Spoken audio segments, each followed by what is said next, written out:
Esse podcast faz parte do site Fambonanet. Acesse fambonanet.com.br.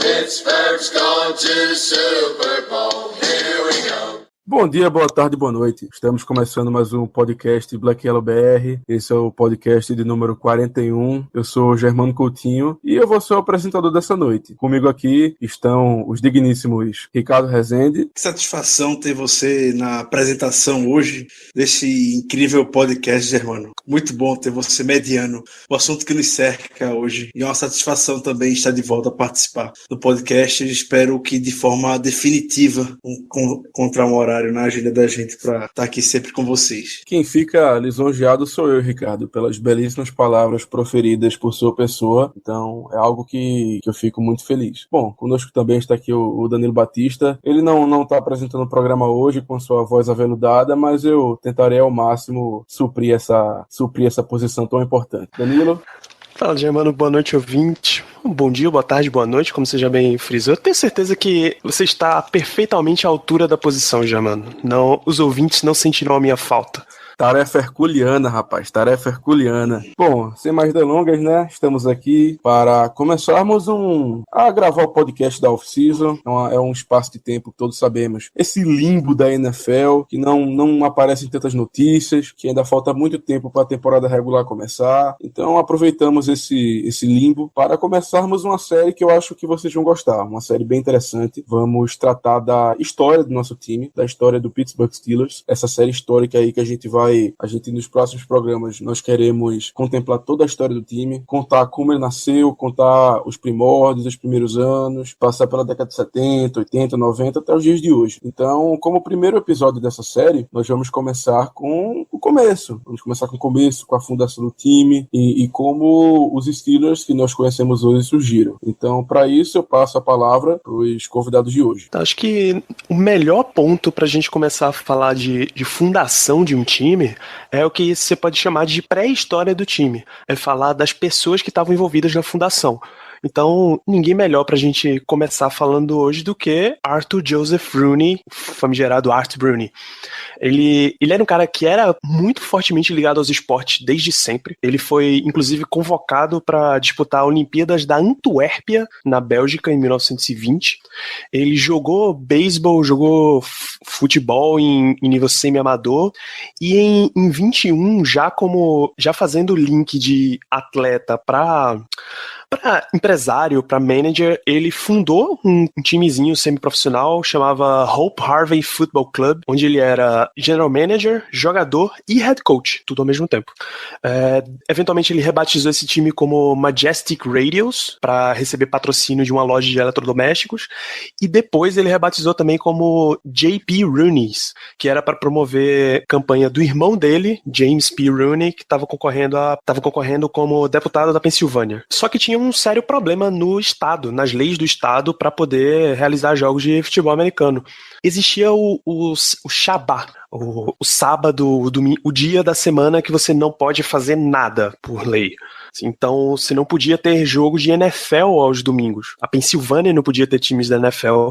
Então, além do Shabbat, tinha a Liga Universitária. Isso dura até hoje. Não podia ter jogos das duas ligas ao mesmo tempo. É uma trégua muito boa que aí quem quiser assistir um assiste, quem quiser assistir a outra assiste, elas não coincidem.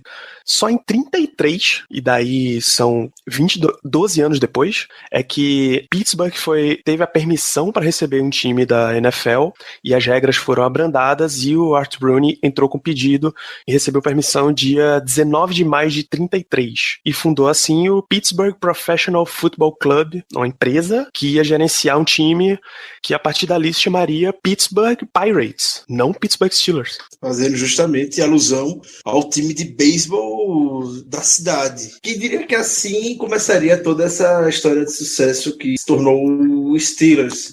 O futebol americano sempre foi algo popular na cidade de Pittsburgh. Quando surgiu, caiu, ficou um pouco mais abrangente as leis em 1933, foi quase um sucesso imediato. A cidade abraçou o time. Isso é reflexo ainda muito forte nos dias de hoje. E o nome Pirates também veio para reforçar ainda mais essa questão de identificação com a cidade. Então, esse primeiro contato, além até quando eu era semi-profissional, o estádio já era lotado, uma população muito grande ia assistir as partidas do time do Art Rooney. A partir do momento que surgiu o Pirates, a cidade enlouqueceu de ter um time na NFL, mesmo não tendo um grande sucesso. A gente sabe como os primeiros anos de uma equipe na NFL, por mais pro que seja, como qualquer organização, como qualquer franquia, precisa ter dinheiro por trás para organizar tudo isso. E é muito curioso que o modo como o Rooney conseguiu juntar dinheiro para dar continuidade à franquia do americano de Pittsburgh. E ele conseguia fazer isso através de aposta em corridas de cavalo. Isso foi com um dos primeiros capitais iniciais para o Steelers se desenvolver. Isso era um vício pessoal do Art Rooney e ele conseguiu trazer muito dinheiro para a equipe do Steelers. Na época, o que ele ganhou em apostas em corridas de cavalo seria proporcional a 5,4 milhões de dólares hoje em dia. Então, para aquela época, não existia cap, não existia nada. O futebol americano em si ainda estava se desenvolvendo. Era uma quantia bastante honesta para começar um time de futebol americano. A estimativa é que, na época, o Art Rooney ele pagou para a NFL para poder entrar uma quantia de $2.500, que, atualizando para mais ou menos os dias de hoje, daria uns $46 mil. Convenhamos que isso é um preço ridículo. Exatamente. Muito, muito ridículo. Até a época era muito pesada.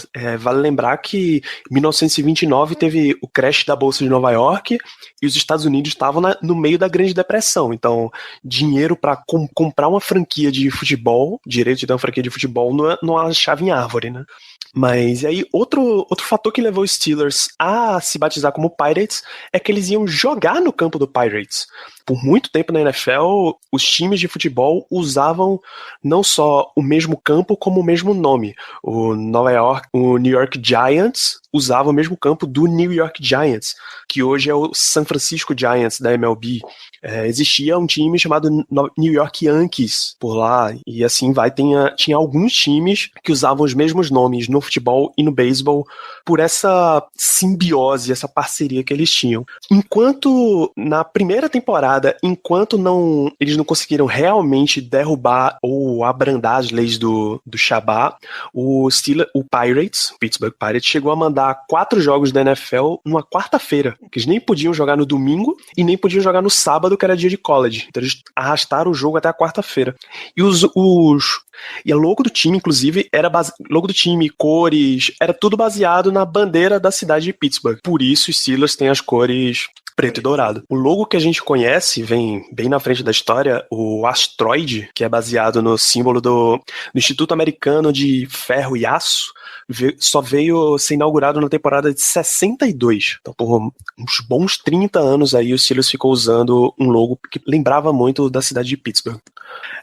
O Danilo comentou agora sobre a Grande Depressão, a crise financeira que quebrou todos os Estados Unidos e, como ele bem falou, dinheiro era complicado. O Rooney, apesar de começar a ter um capital inicial bom, conseguiu com as apostas de cavalo, assim como todas as organizações americanas, depois da quebra da Bolsa de Nova York, se sentiu bastante divulgado. E isso ainda se alinhou com a Segunda Guerra Mundial. Então, muitos times perderam seus jogadores, os Steelers, Giants, o Bears, o Packers. Então, para que tivesse jogos, para que tivesse pelo menos uma temporada, propôs algumas restrições para que os times pudessem assinar com os principais jogadores da liga. Dessa ideia, desse raciocínio que o Rooney propôs naquele ano, foi de onde surgiu o draft como conhecemos hoje, justamente em 1936. Foi o primeiro ano que teve o draft. Então, nem dessa história eu confesso que eu não sabia. Eu fui pesquisar agora e fiquei bem surpreso. Até nisso o Rooney meteu o dedo dele. Um empresário nato, um empreendedor. Rapaz, vamos combinar que a história dos Steelers, a gente conseguir no início do time, nos primórdios do time, a gente conseguir dinheiro com o dono apostando em corrida de cavalo, é muito massa, pô. É muito sensacional, velho. É espetacular. Sensacional. Imagina se imagina se uma dessas apostas grandes tivesse dado errado. Imagina. Acabou, cara. Acabou. A franquia nunca ia pra frente e hoje a gente já tá torcendo, Deus sabe por quem. Não quero nem pensar o que é que a gente já tá falando Imagina se existisse Twitter naquela época. Imagina se existisse Twitter até a recepção imaculada, que a gente uma hora vai chegar, ficar pros próximos capítulos, mas se existisse Twitter naquela época, puta que pariu, viu? Porque era corneta ia ser grande demais. Foram muito osso. E o próprio Rooney falava isso. O primeiro jogo, cara, o jogo inaugural... Ô Ricardo, só de a gente ter que agradecer a um cavalo pela existência do time, isso já explica muita coisa sobre esses primeiros anos. O primeiro jogo do Steelers foi contra o Giants. O jogo foi 23-2, o Steelers obviamente perdeu. Os primeiros pontos da história do Steelers veio de um safety. Pra você ver, bloquear o punt, ball end zone e safety, 2 pontos pro Steelers. E as palavras que o Rooney deixou no final da partida foram coisas e grossas. O Giants ganhou, nosso time é horrível, os fãs merecem o dinheiro dele de volta. Foram 20 mil pessoas entusiasmadas a assistir o primeiro jogo do Steelers, da equipe de Pittsburgh de futebol americano, e isso veio a acontecer. Na semana seguinte, o Pittsburgh Pirates conseguiu a primeira vitória deles contra o Chicago Cardinals. Isso na frente de 5 mil torcedores. Na semana passada, semana anterior, na estreia, eram 20 mil pessoas. Então, as declarações de Rooney, como podemos ver, já impactou. E reflexo diretamente no público da partida. Isso, o primeiro touchdown da história do Pirates foi marcado por Martin Butch, o apelido Butch Kotler, retornando numa interceptação 99 jardas. Andrew, isso em 1933, vê quantos anos levou e a gente teve outra interceptação tão grande quanto, que foi marcante, né? Diga aí. A primeira escolha dos Steelers no draft, em toda a história, a gente já falou que o draft começou em 36, então foi esse ano, foi um nome muito bom, cara, William Shakespeare. Obviamente não é o autor, porque o autor é britânico. Mano, eu amo esse time. A gente deve a história para um cavalo. Os primeiros pontos foram safety. O primeiro TD foi uma interceptação de 99 jardas. E a primeira escolha no draft foi o William Shakespeare. Puta que pariu. William Shakespeare, ele era um halfback, running back, basicamente, e punter, que veio da Universidade de Notre Dame. Jogou de 33 a 35 Notre Dame e nunca jogou pelos Steelers. William Shakespeare nunca teve o privilégio de ser um Pirates, né? A gente ainda tá na era do Pittsburgh Pirates. Jogar ou não jogar? Eis a questão. Essa questão. Ele podia ter perguntado vencer ou não vencer, né? Porque era ruim. Era ruim de vitória o time. Durante todos os anos 30, os Steelers nunca teve uma campanha melhor do que 50% das vitórias. Nunca terminaram acima do segundo lugar da divisão, e nas 7 primeiras temporadas, os anos 30 inteiros, foram 5 treinadores diferentes. Ou seja, organização ainda não era o forte dessa franquia, né? Erraram, o Rooney aprendeu como é que se administra a franquia da NFL na hora certa, basicamente. A gente consegue ver claramente os erros que... A gente vai comentar mais ao longo de alguns erros que o Steelers cometeu ao longo da história e como isso reflete muito na parte de sucesso que o Steelers teve, na parte legal. Essa parte do limbo, a gente vai se estender mais um pouquinho. Porque, como eu disse, era complicado no início. Os 39 primeiros anos foram 8 campanhas positivas só, e nunca chegaram, seja para um playoff ou a uma decisão. Isso não acontecia para Pittsburgh. Isso é uma realidade bem distante da equipe. Bom, como todos estamos ouvindo, os anos 30 foram realmente algo maravilhoso para os Steelers, ou melhor, para os Pirates, né? O nosso primeiro nome. Mas o tempo foi passando, o Rooney foi aprendendo a administrar uma equipe, a gerenciar uma equipe, e aí começaram os anos 40. dos anos 40, nos quais o nosso time presenciou uma troca de nome que deu muito certo. O Art Bruni, ele abriu um concurso no Pittsburgh Post-Gazette, o maior jornal da região. Ele decidiu que não queria mais ser cópia só do Pirates. E aí o nome, obviamente, foi Steelers, em homenagem à tradição da indústria de aço da cidade de Pittsburgh. Outros nomes que foram considerados, tem uma lista que é fantástica. Me permita falar o melhor nome dessa lista, Danilo. Por favor. Imagina se a gente torcesse hoje pro Pittsburgh Condors. Pittsburgh Condors. Puta merda, viu? Condors e Condor. Condor. Sim. Nossa senhora. Mas digam aí os nomes que eu quero rir um pouquinho. Pittsburgh Triangles, Pittsburgh Bridges, Pittsburgh Yankees, Pittsburgh Millers, Pittsburgh Rollers, Pittsburgh Poodles. Não, peraí. Não, Puddlers. Poodles? É Puddlers. Ah, tá, rapaz. Porque Poodles é sem sacanagem. Ninguém nem sabe quem exatamente sugeriu o nome Steelers. Surgiu basicamente de forma bastante aleatória no meio desse concurso. O ex-técnico Joe Betts, naquela época, viu o nome, amou o nome logo de cara. Daí surgiu basicamente o Steelers. São coisas do destino que é melhor a gente nem procurar entender muito por quê.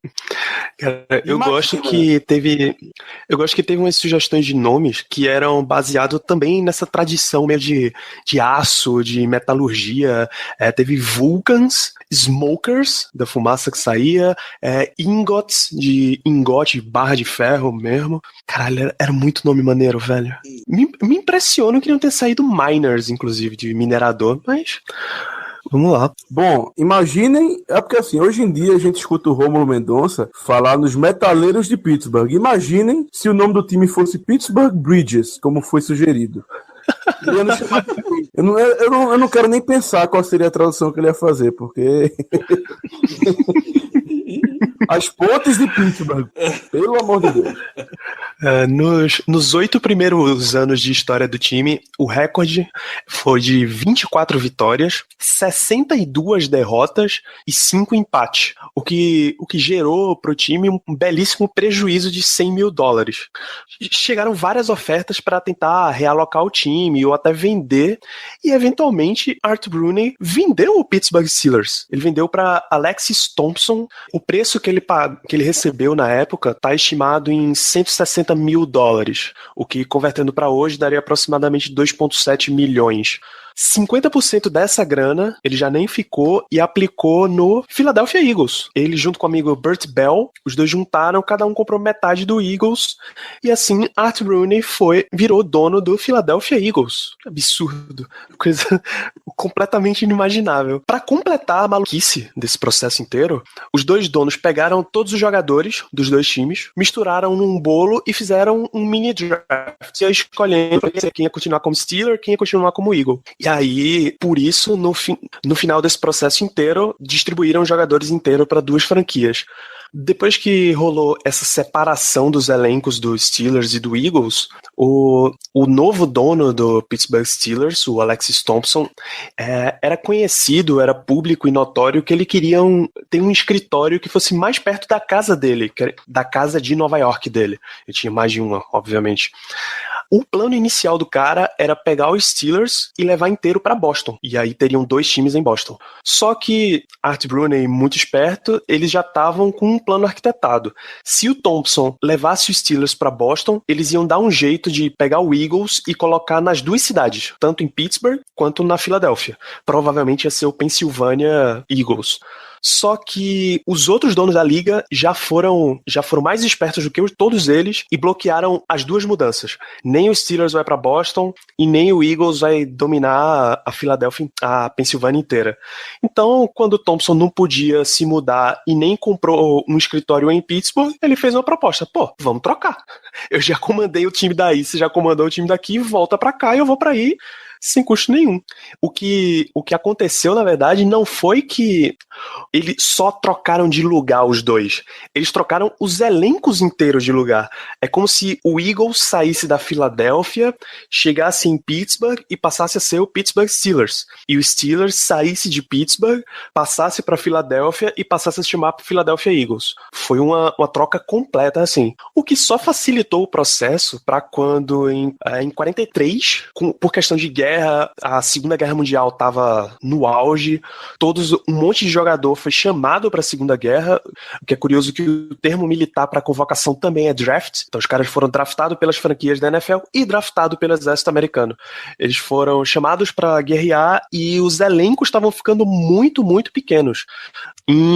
No final de 42, os general managers se reuniram e decidiram adiar o draft. Não ia ter gente saindo do college football suficiente, mas iam manter a temporada. Você precisaria ter 25 jogadores para poder disputar aquela temporada. Bom, eu gostaria só de acrescentar um pequeno ponto, que essa parte da história é um período que eu adoro, porque até pelo quão ridículo foi, porque simplesmente por causa da Segunda Guerra Mundial, por causa da falta de jogadores, como o Danilo bem comentou, os Steelers tiveram que se juntar com o Philadelphia Eagles e formaram um belíssimo time chamado Steagles. Steelers e Eagles, Steagles. É tão ridículo, mas tão ridículo que chega a ser engraçado. Apesar dessa ataque, essa galhofa que foi essa temporada do Steagles, o Eagles deve ao Steelers por ter tido basicamente a primeira temporada com um recorde positivo. O Steagles terminou com 5 vitórias, 4 derrotas e um empate. Foi a primeira vez que o Eagles teve uma temporada com campanha positiva. E a segunda da história dos Steelers. Apesar disso, os times não foram para os playoffs, ficaram longe e só durou essa temporada. O projeto não foi muito para frente, como a gente pode ter percebido. Depois de se juntar com o Eagles em 43, em 44, a fusão, só que agora com o Chicago Cardinals. O que, quando se juntou o Cardinals com o Pete de Pittsburgh, era conhecido como Car Pit. Só que a turma não perdoou a resenha e transformaram em Carpets, porque simplesmente todos os outros times pisaram no Car Pits. Eles terminaram a temporada com um total de 0 vitórias. Sensacional, espetacular. Era melhor terem chamado de Browns mesmo. A primeira aparição em playoffs do Pittsburgh Steelers, meu Deus, só veio ocorrer em 1947. O time foi fundado em 33, só 14 anos depois, em 47, é que a gente chega pela primeira vez aos playoffs. Uma campanha de 8-4 que empatou no primeiro lugar da divisão com o Philadelphia Eagles.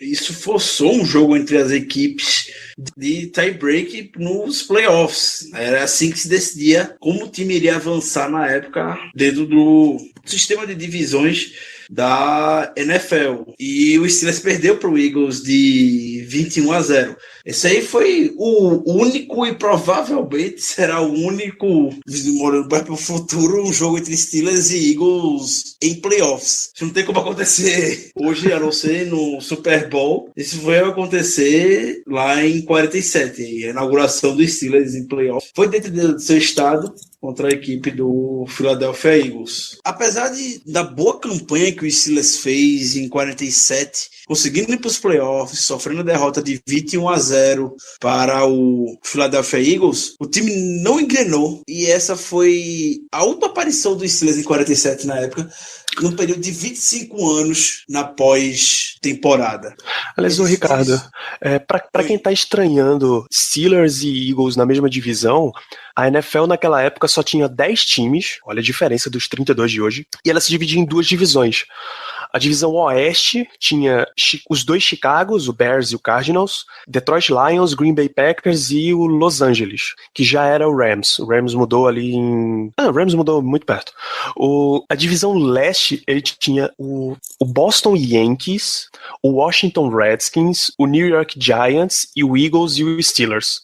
É por isso que Steelers e Eagles empataram no topo da divisão Leste e tiveram que fazer um jogo de desempate em 47. Voltando então ao pouco pouco esse período do Steelers, esse hiato que a equipe teve de 25 anos até ter uma aparição dos playoffs. Teve talvez um dos maiores erros que a franquia cometeu e que o time conseguiu aprender para ter sucesso um pouco depois. Não sei se a grande maioria não saiba, mas o Steelers draftou John Unitas em 1955. Sabe, John Unitas revolucionou muito a posição de quarterback da NFL, de como naquela época se conhecia o jogador quarterback. Não tinha tamanha importância para o jogo, e muito do que se definiu, que a gente conhece hoje dentro da posição, foi o John Unitas. E o John Unitas, apesar de ter sido selecionado pelo Steelers no draft, nunca entrou em campo pelo Steelers. Ele foi cortado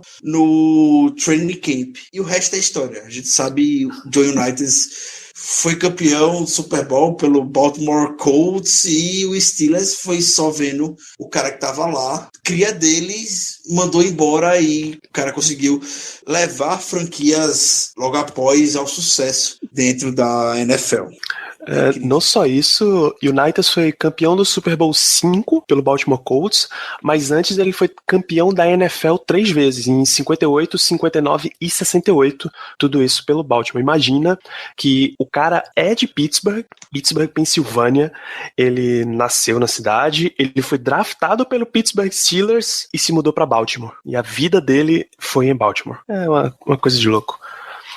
Inclusive, se o ouvinte prestar bem atenção na história do futuro, o Steelers quase nunca aproveitou bem os quarterbacks que foram gerados na região. Essa região do leste da Pensilvânia é riquíssima na história de quarterbacks. O George Blanda veio dessa, jogou por Bears, Oilers e Raiders, jogou muito bem. Baby Parilli foi 3 vezes All-Star da NFL no Boston Patriots nos anos 60. John Namath foi campeão do Super Bowl 3 com o Jets. Len Dawson foi campeão do Super Bowl 4 com o Chiefs. Jack Camp era um jogador acima da média nos Bills dos anos 60. E 3 caras que talvez vocês tenham ouvido falar, chamados Joe Montana, Dan Marino e Jim Kelly. Todos esses caras são da região de Pittsburgh e nenhum deles foi draftado pelos Steelers. A gente tá numa sequência muito ruim, então eu só vou dizer um negócio. Nós temos 6 Super Bowls. Os outros times podem correr atrás e somos os fodões. Acabou. Era porque tava muito deprimente, pô. Mas são justamente todos esses erros que montam o sucesso em toda a franquia como a gente conhece hoje. Então tá sendo muito legal, muito gostoso fazer esse episódio, que também é muita informação que muita da gente não conhecia, quando a gente parou pra pesquisar um pouco. Você é masoquista, Ricardo? Ele fala que tá gostoso falar disso. Aí o cara tá dizendo que a gente deixou escapar.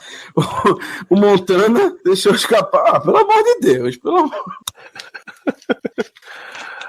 É bom o amigo ouvinte compartilhar com ele toda essa história. Fica ainda mais interessante para nós.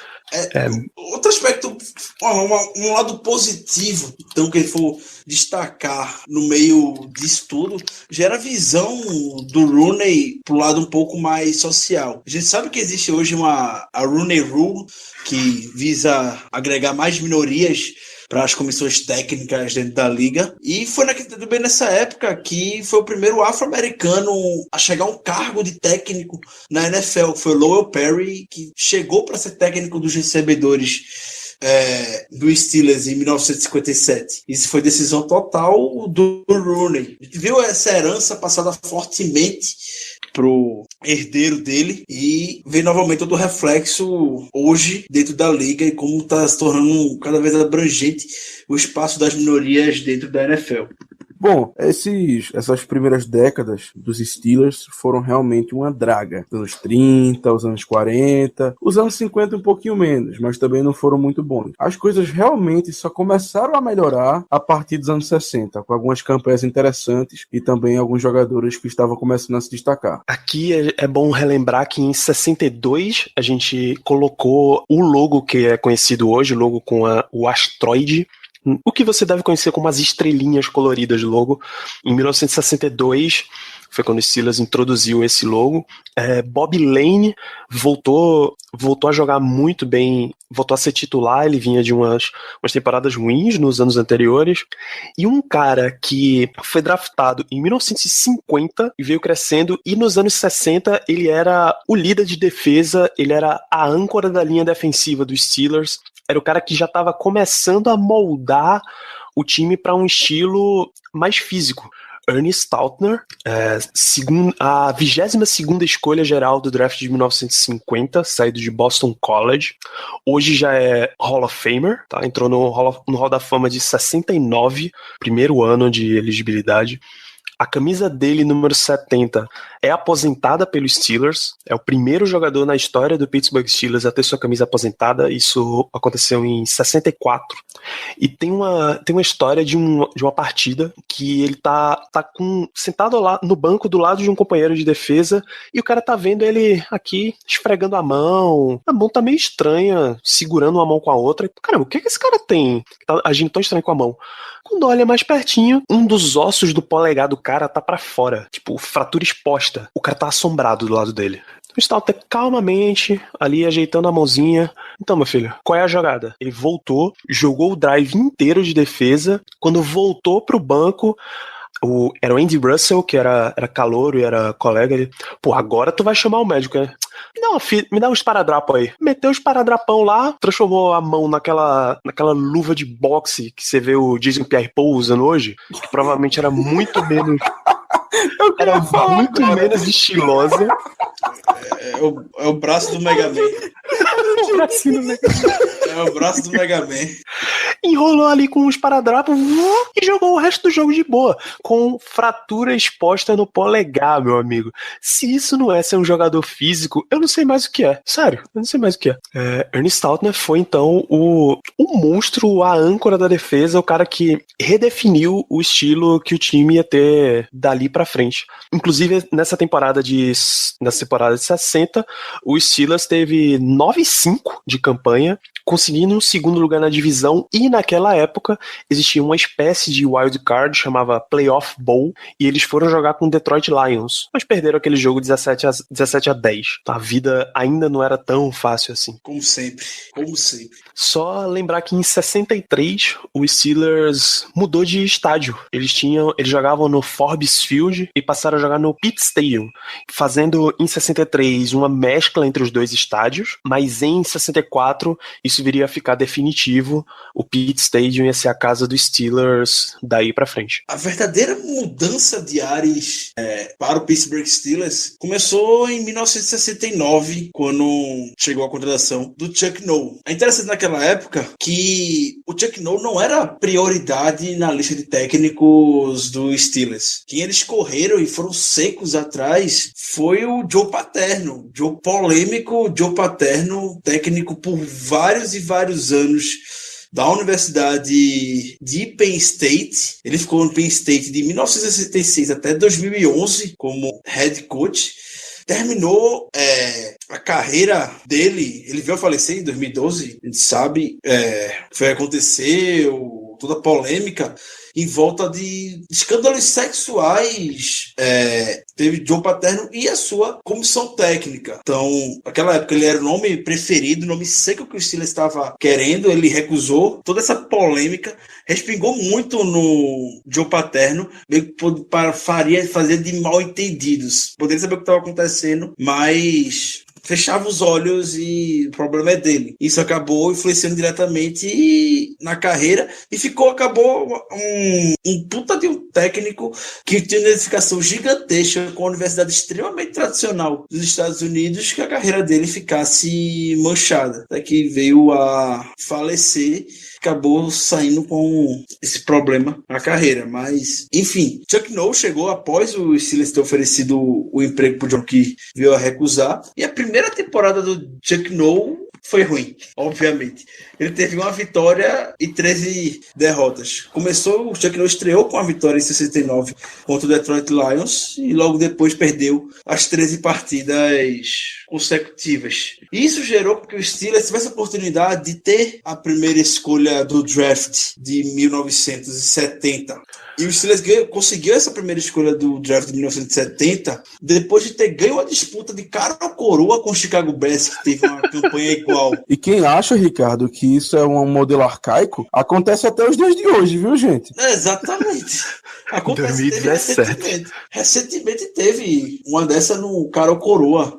A 14ª escolha desse ano, de 2017, foi decidida no cara ou coroa para ser entre o Indianapolis Colts ou o Philadelphia Eagles. Exatamente. E essa disputa gerou com que o Steelers tivesse a primeira escolha daquele ano e selecionasse um rapaz chamado Terry Bradshaw, quarterback de Louisiana Tech. E o resto é história, a gente já sabe. Só para falar um pouquinho mais do background do Chuck Noll, ele sempre foi um técnico de defesa, coordenador defensivo, coordenador de backfield, defensive backfield coach, ou seja, ele era um cara especializado em defesa.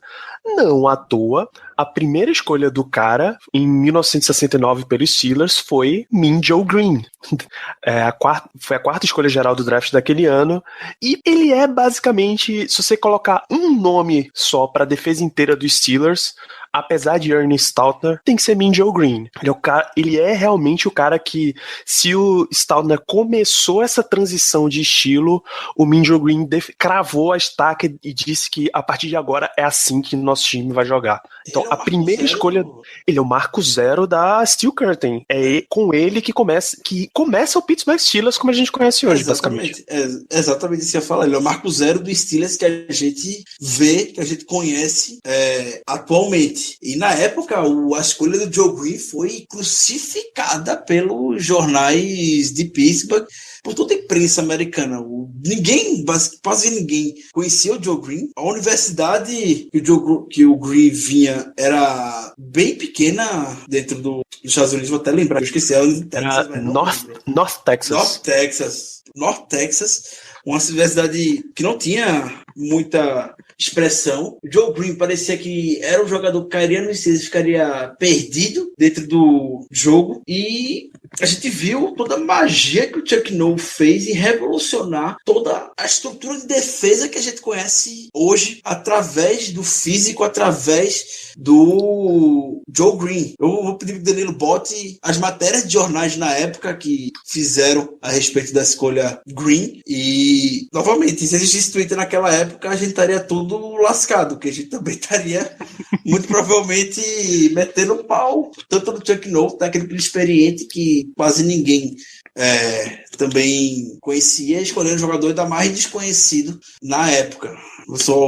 Era mais um ano, mais um cara passando pelo Pittsburgh Steelers, já está acostumado mesmo, mas um ano cheio de derrotas, e isso foi se reforçando. No primeiro ano do Joe Green e do Chuck Noll, o Steelers teve uma vitória e 13 derrotas consecutivas. Mas aí a gente recorda aos tempos anteriores do Rooney. O Steelers demitia técnico atrás de técnico que não tinha sucesso, não tinha como fazer um trabalho. Então agora o Rooney tinha, vamos ver como é que o pessoal vai se desenvolver. Ele conseguia identificar também no Green a diferença, um estilo diferente de antes. O Green tinha uma mentalidade muito vencedora. O Green era aquele cara que ele queria ter licença. Se o Green não fosse bom tecnicamente, foda-se, o Green trazia uma mentalidade muito agressiva, que talvez fosse isso que a equipe estava mais precisando. Tem um pouco dessa arrogância, tem cara que faça um pouco do trabalho sujo, podemos dizer, dentro de campo, para trazer mais confiança para os companheiros. Isso contagia toda uma equipe. E foi justamente isso que nos anos seguintes, como eu ficar para episódios posteriores, começou a trazer para a franquia. Tem uma parte da imprensa, uma parte da torcida, eles ficaram lamentando que o Steelers só tivesse a escolha número 4, porque a escolha número 1 do draft de 69 saiu pro vencedor do Heisman Trophy. É outro nome que vocês devem conhecer da história da NFL, chamado O.J. Simpson. Ele foi a primeira escolha geral daquele ano, running back saindo de USC. Não deu o Chuck Noll, que já tinha sido coordenador defensivo do Chargers e do Colts. No Chargers ele montou uma linha defensiva que ficou conhecida como The Fearsome Foursome, ou seja, os 4 terríveis.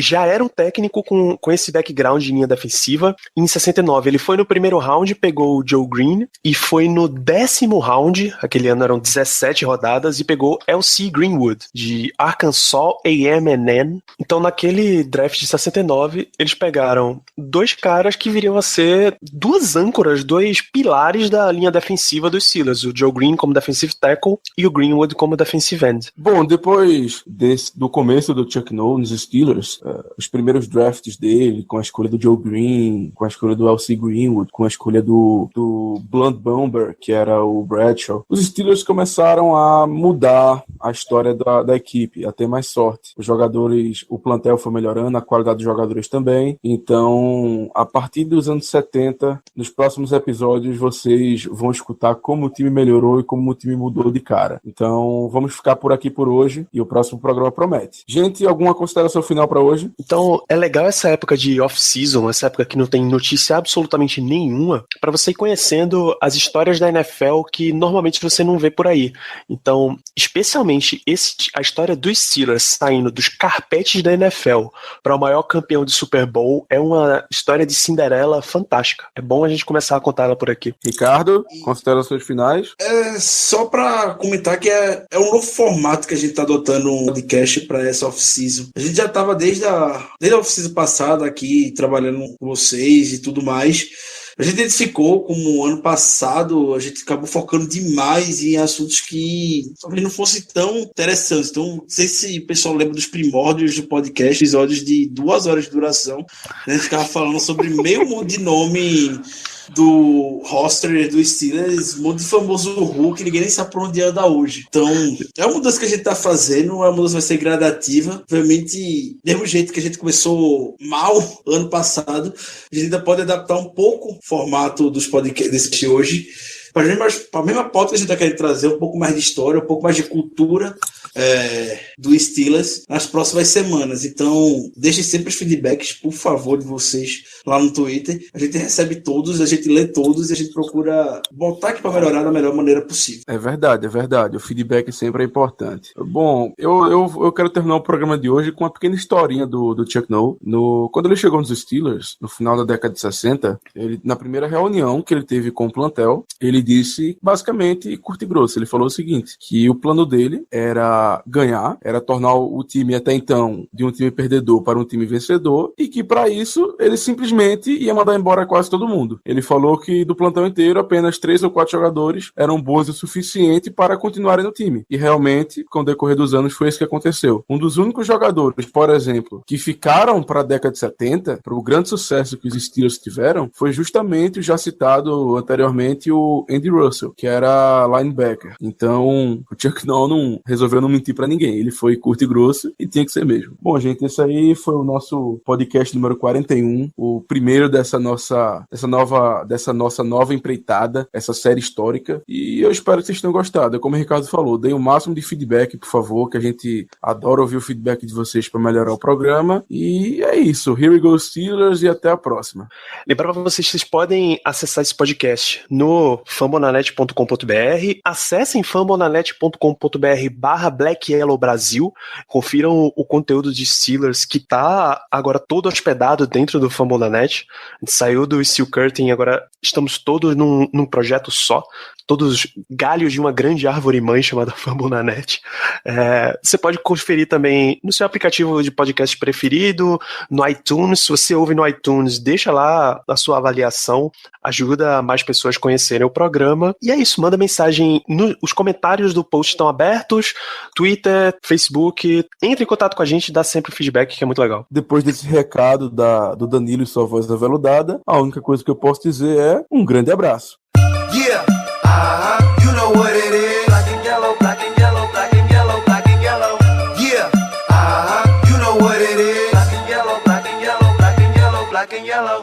Yeah, you know what it is.